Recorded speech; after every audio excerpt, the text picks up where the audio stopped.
Happy spinach, feta, and corn tortilla day, everyone. I have coined a new holiday. Genius. Back in the day, I would go hang at the river with a Cosmopolitan magazine.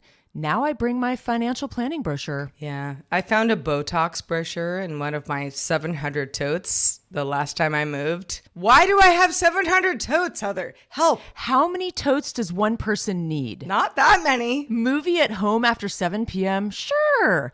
But it's got to be 90 minutes or less. Have such a good day.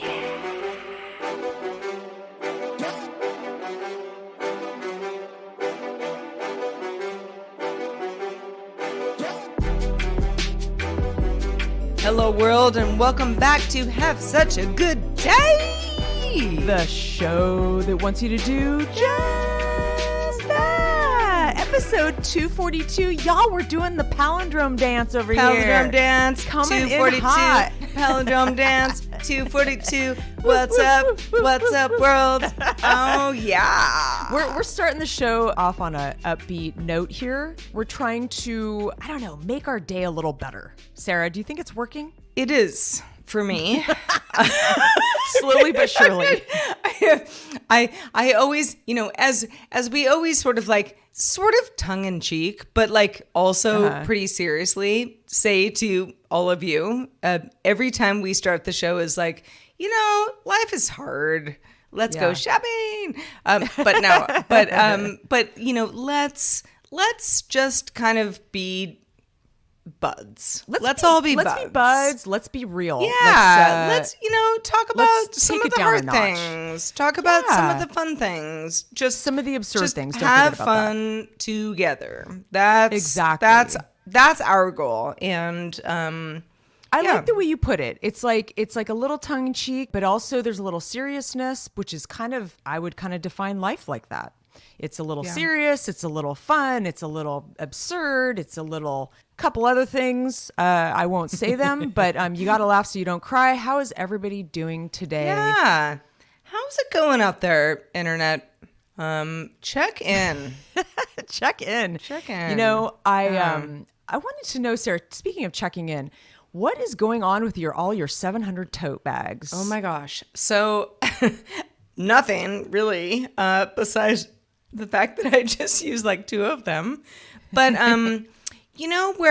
so if anyone's tote bag, what's going on? Tote bag, it's a sort of it's like a canvas bag, a shoulder bag, sort of designed to, I don't know, you carry go things. to a farmer's market and you're able to bag. Put a bunch of stuff in the bag coming back. Yeah. Or you're doing a weekend trip. Mm-hmm. Great. And you need different sizes. The tote bag is the best. It's the best.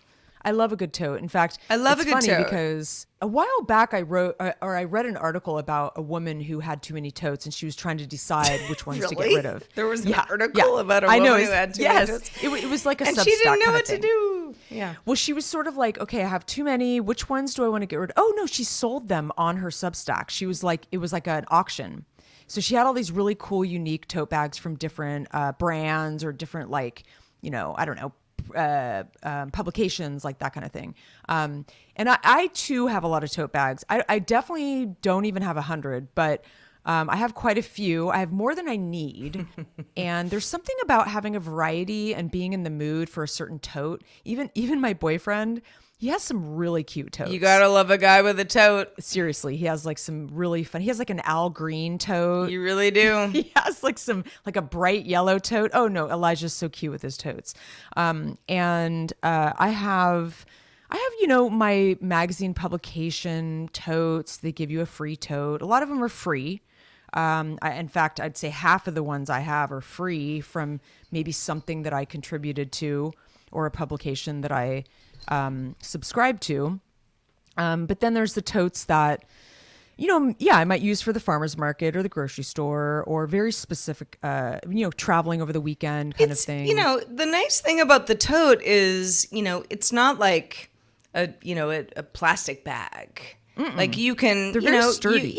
You can put stuff in there and be like, Who doesn't love this a tote? Is my weekend bag. Who doesn't love a tote? You Right. know, in fact, if you don't love a tote, email us at hi@happiestupidday.com because I want to know who you are. Because we want to fight with you. We want to discuss. We want to unpack what it is you don't like about a tote bag. Maybe you feel too girly. I don't know. Funny, no, I don't think totes are girly at all. But funny thing about one of my last conversations I had with somebody about my tote, I had gone from point A to point B. I had my tote. There was like sort of like overnight stuff, a little bit of food. In my tote, where I'm like, listen, if, things go sideways, I will stay alive. You got your tote. I've got my tote. The thing I don't like about big bags, my boyfriend's always saying like, the bigger the purse, the crazier the woman or something. And so I'm self-conscious of that. So I try not to carry too big of a bag.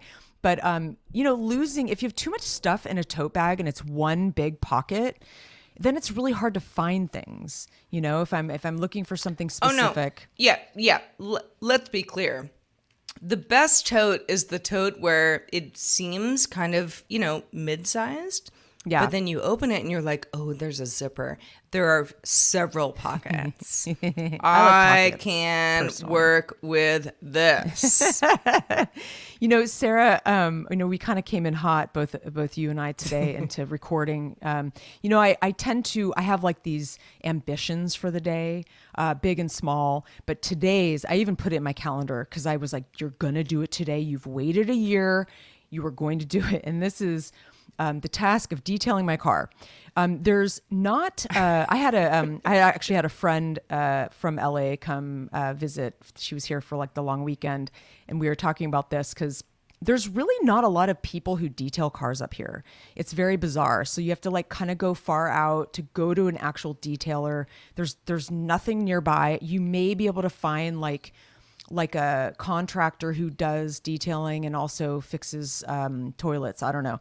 But, it's been one of those things that I'm just so disgusted by my car all the time that I'm like, you got to clean it yourself. You're going to have to take the vacuum out, do it yourself, pull it out of the garage, plug in the vacuum and do it. And I just keep putting it off. So today I actually did. I did it. I finally did it. I vacuumed it. Look, okay, I vacuumed it as best as I could. I am no car detailer, and I wiped the inside down with a rag. I mean, there wasn't a lot of detail work. Let me just say, I did a very homemade, homegrown version of a detailing, but man, did it feel good. I did it. I crossed it off my list. And I feel pretty good. I feel like I just I know that feeling. I can end the day and feel accomplished. Fuck yeah. I did that. Look at my car. Look at this shit. And I found a Bobbi Brown eye pencil that I've been looking for. And I also found a lipstick. And I also found... Not to be confused with, Bobbi Brown prerogative. Bobbi Brown, yeah. Different. Definitely different Bobbi Brown. Although I was confused at first. I thought he did a makeup line years ago. But I also found my to-go... I have a spork. It's like a spoon and a fork. It's like a plastic thing. So when I'm on the move... like I want to, I found that all dirty under my seat. So I found there's always little treasures you can find under the seat. Idea. It's like that no man's land, I feel like my car has a life of its own. Absolutely. I don't actually get in my car and drive daily. I probably drive like 4 times a week. That's out about of 7. Me too. You gotta get some groceries or do whatever. But I do every so often. I'll be like, I look in the glove box and I'm like, whoa, this is where my sunglasses have been this whole time. Also, it's good practice to clean out your glove box every once in a while, because if you get pulled over, this has happened to me before, where you get pulled over and you have like 18 expired insurance cards. Oh God. And it's kind of a nightmare because you're like, been there. Like it's really stressful. And then where they're like, that you don't have the do real you have one. Yes, and you're like, yes, I swear. I don't know. Like, can we like look it up on the internet? Well, yeah. And sometimes I'm like, wait, maybe I didn't renew it because life goes by so fast that like, I feel like it's 2024, like maybe I did it in 2022 and I feel like I renewed it. I mean, I don't know. I lose track, but, yeah, I'm just kind of like, other than, I guess, sort of, trying to catch up with some of these stupid little tasks. I'm trying really hard, and maybe I'm trying too hard. It's kind of like, anything that you try too hard at is maybe the wrong tactic.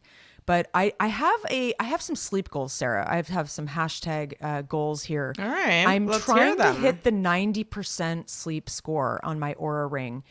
And I've been in the 80th percentile since I got this little thing. And I'm kind of annoyed. I'm like, why am I never getting, what do I have to do to get in the 90th percentile? Well, okay, so here's my question for you on that is, do you wake up in the morning feeling like, wow, that was a great sleep. I got a great sleep. Not like I used to. I would say that there are mornings that I'm like, I definitely had some good little pockets of sleep. Oh, that felt good. But I never feel like I used to, where I would sleep like a rock, where like a baby. You just wake up and be like, all right, like, 8 hours later. I feel like $1 million bucks. Yeah. Like I slept like 100% sleep score, well, but now it's like 87. You and I have the same problem. I blame midlife for everything. I mean, we've talked about this. Like, this is why I tend to like try to turn in around 10 p.m. Wow. Yeah. I mean, kind of late. Kind of late. It was so funny the other night. We get sort of tired between 9 and 10. Okay. Yeah. But sometimes it's closer to 9. And the other night we get in bed. It was probably about 9:30. And I get in bed and I'll kind of like finish up some like Scrabble games, or I'll like poke around online for like a minute before I turn up the light. Like silly waiting stuff. for Elijah to like, yeah, exactly. And one of my friends texted me and she's like, hey, Heath, something about something. And she's like, you are not in bed already, are you? This is way too early, because she goes to bed at like midnight. She's total night owl. And she totally made me feel bad about going to bed. I was like, guilty. I'm in bed. She's like, I can't believe you're in bed this early. Because I get up at like 6:30. I mean, literally, if I don't have anything like very specific to watch, and it's 9 p.m., I'm like, I'm not going to like sleep necessarily, but I'm going to go to the bedroom and get comfy, and read. Because why wouldn't you? And just clean sheets last night, Sarah? Sheets. I mean, I had it all down. Like, pretty much on Friday, my housekeeper came and the place was so great. I did a lot of cleaning too, because usually when she's here, I'm also cleaning, because it's a big house. We have like a ADU, we have a blah, blah, blah. And then people came over and it got totally thrashed, but that's a story for later in the show. Yeah. I just took a sip of my black cherry Nixie and there was about 18 cat hairs on the mouth part. So those all went in my mouth. Thanks for that, Ziggy. Seriously, there's just cat hair everywhere. It's like floating around in the air and like landing on my drinks. Okay. Yeah. Living with animals, I'm telling you. So how's your week going, Sarah Lane? Well, it's okay. It's okay. We have been on a little bit of a struggle bus over here at Shea Lane, but we're doing good. Talk to us. Break it down. So weirdly, as soon as I said that, like Otis and Ralphie both came into the office like, aww, we would like to be part of this. No, nothing terrible happened. Just life. But a friend of mine, and I'm going to keep this pretty surface because, I want to keep it surface. Friend of mine is going through something where a family member is probably going to die pretty soon. by the time we're done with this show, maybe it has already happened, kind of thing. Oh my goodness. Yeah. And it is very triggering for me because I remember when my dad died.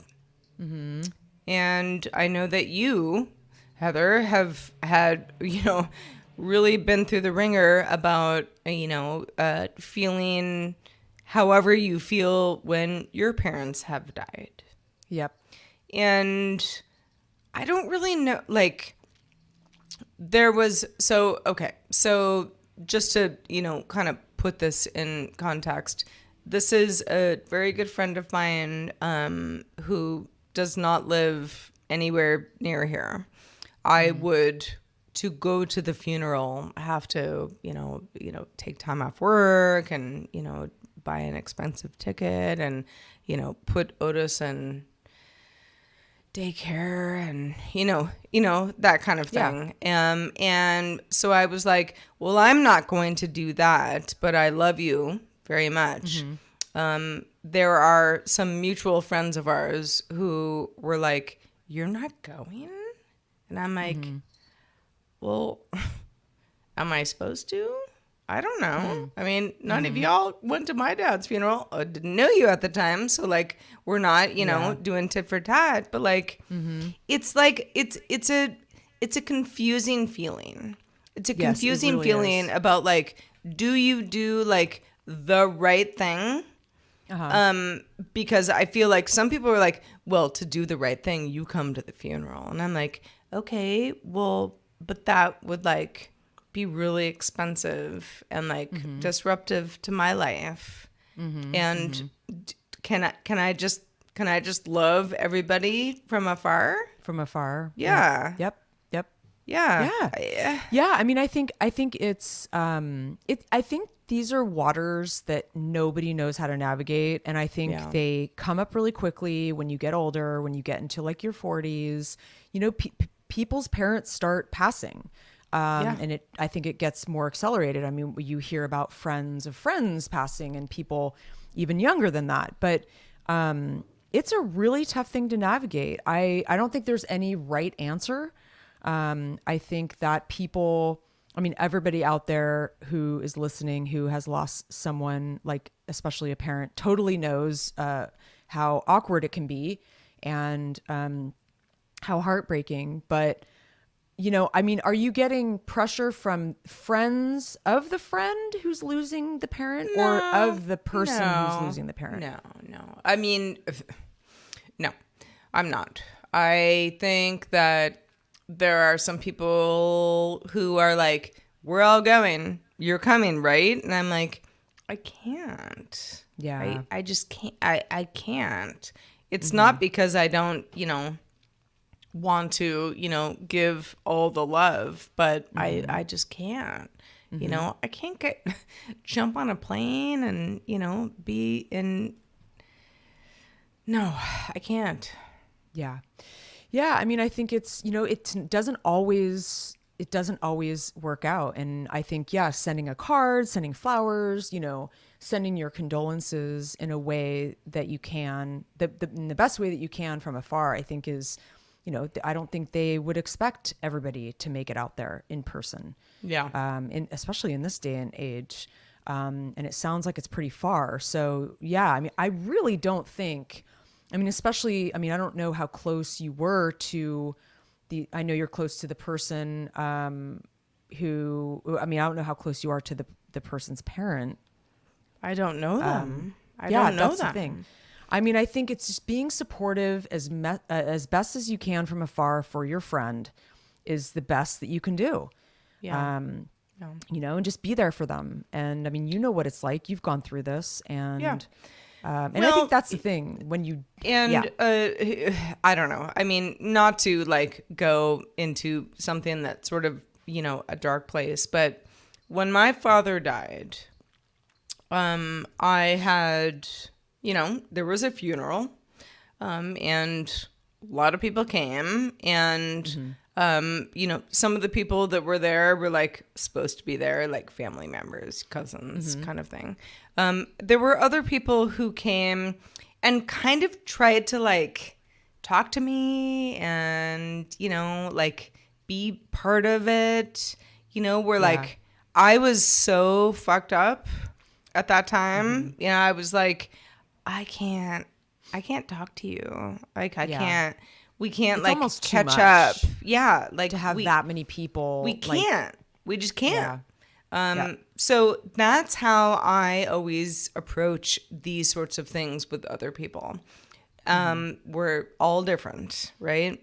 But for me, I'm like, no, I'm not like crashing somebody's funeral. I would never do something like that. I feel like that is just bullshit. But I think other people are like, no, you go to the funeral. Everybody's gonna have an opinion. Yeah, That's for exactly. sure. Yeah.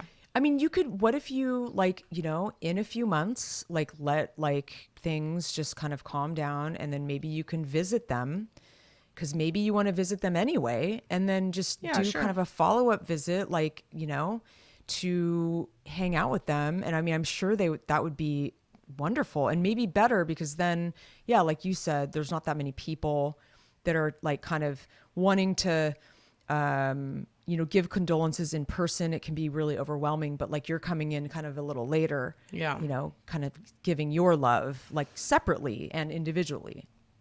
It's all it sucks. The whole thing sucks. Yep. You know, those of us who have been through things like this know that it is hard as F. And So hard. So, you know, I don't want to cry. Aw, I know. I'm sorry. It's okay. Just let it flow. Yeah. Just, you got to. You know, just kind of like, I guess, remind yourself and your loved ones that this stuff is hard. Yeah, and there's just no, like they say, there's like no playbook, you know, and you just kind of have to ride the wave and do the best you can. That's all you can do. You know? Oh, Lainey. Oh, it's okay. Giving you a virtual hug. You know, right I'm now. just being a little bitch right now. Yeah, what I did want to tell you about Heather, and I know you're gonna love this, is so last night I you know, I was like, I don't want to watch like reality shows. I don't want to watch, you know, just like anything like stupid. Like I want to watch like a full, like a real movie. Yeah. You know, where I like a 2-hour movie. Put the phone down, you know, okay, we're done. Little escapism. So do you know what I watched? That's my realm of expertise, is escapism. I'm going to guess. Okay, can you just give me a hint? Is it like a recent movie or an older movie? It's sort of somewhere in between. Okay. Starring. Okay. Cillian Murphy, who I'm very into. You watched Oppenheimer? No. Oh. No, before. Oh, 28 Days Later. Yes!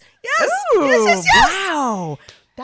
That's an intense one. Oh my God. It's a scary one. I actually won't watch it again because it scared the I shit did out not of me. like that movie, but I watched it. But you kind of liked it. I did. Wow. I was like, well, because I like him scary. so much. You It know, is so I'm scary. like, it's scary. It's really scary. it's I actually scary. have a tough time with that one. That one really freaked me out. In a way that it's horror, but it's also very, I think the zombie stuff can be really intense because it's so physical and like it's like apocalyptic because like usually it has to do with the world, like humans disappearing and zombies taking over and everything. That's a wow, Well, Sarah. I'm impressed. Okay. Well, thank you for saying that because I took one for the team. You definitely did. You know, the funny thing about this movie, and not trying to spoil anything, although, you know, it wasn't released yesterday, but there's a lot about the movie that's not really about zombies. It's about like horrible people, Yeah, you it know, is. treating other people badly. Yep. And it's pretty dark.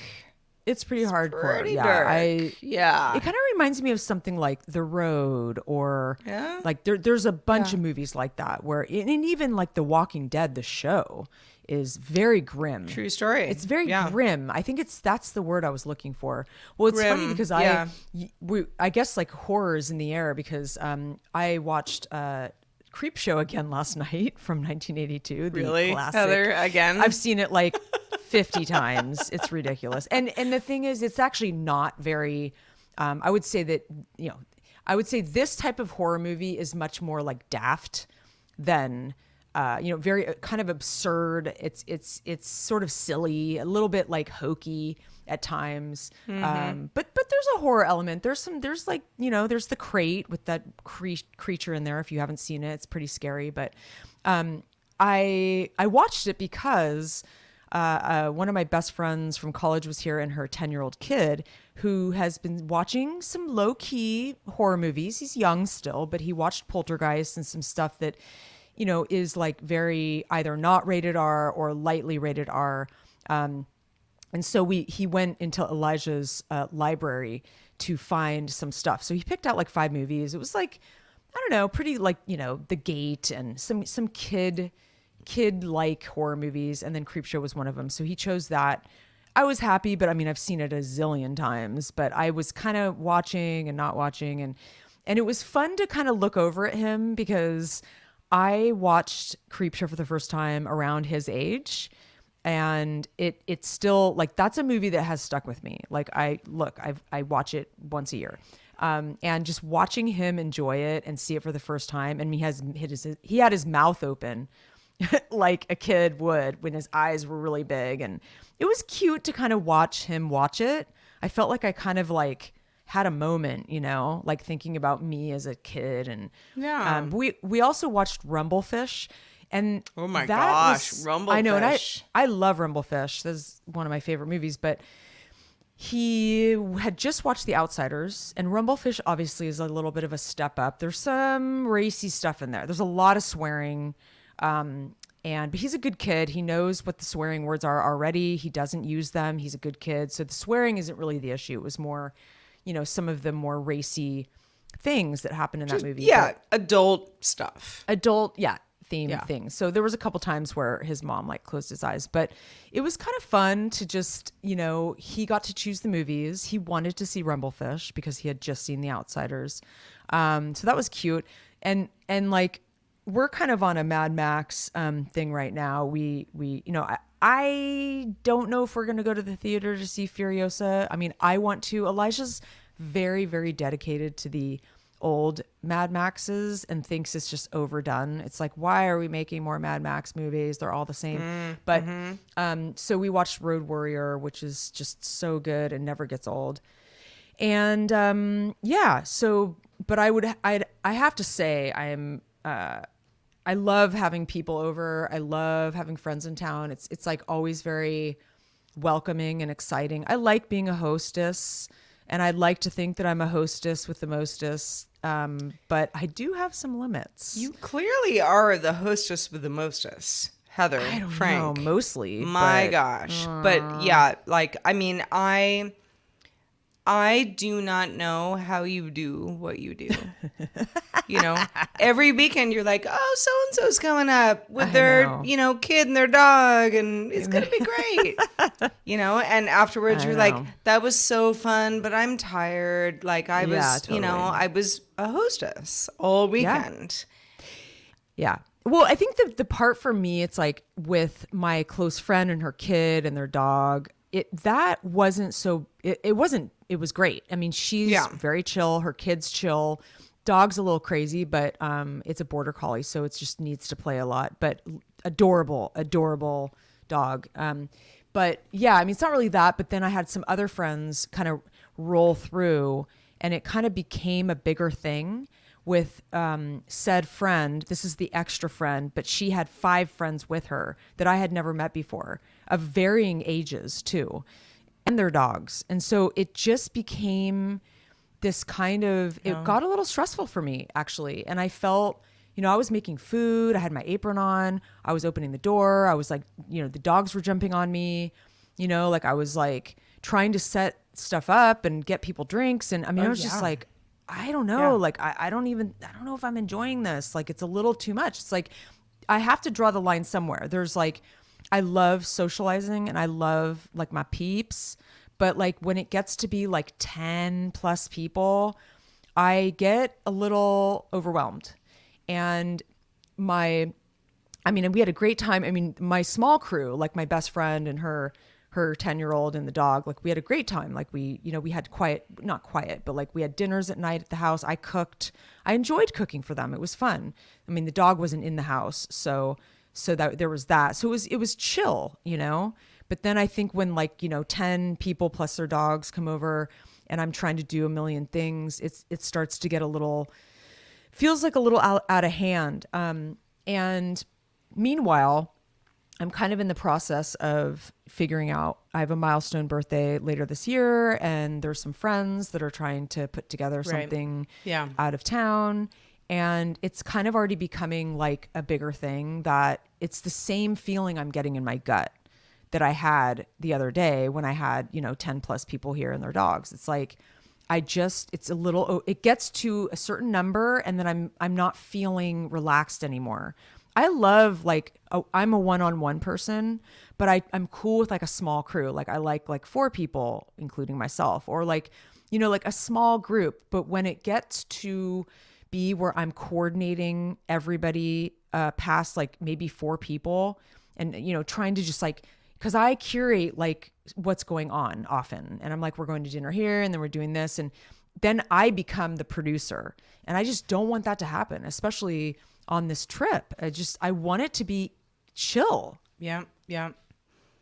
No, not, especially not for, a birthday that, like that's your birthday. Somebody else do that. I'll do that. I mean, truly. Well, yeah. Thank you. I appreciate it. Well, hey, I don't think you want that job, but it's funny because it reminds me of when you and I went to Mexico City for your friend RJ's birthday, and it was about, I don't know, like what did you say, like 8 of us? Yeah. And we all got hotel rooms at the same hotel. But it wasn't stressful for me because I was kind of tagging along, but like someone else booked the reservations and made it happen. I don't know if it was RJ himself, but that's kind of what I'm looking at is I'm going to end up having probably maybe 8 people. And I don't know who coordinated that trip, but I thought that trip was super fun. Oh, it was great. And we did so many great things. It was a very like foodie. It didn't feel stressful type, for me. Everyone, was like, yeah, you have to go to this place in Mexico City, Heather and I were like, yay, we will be there. Any museums. We didn't do anything like that. We will eat.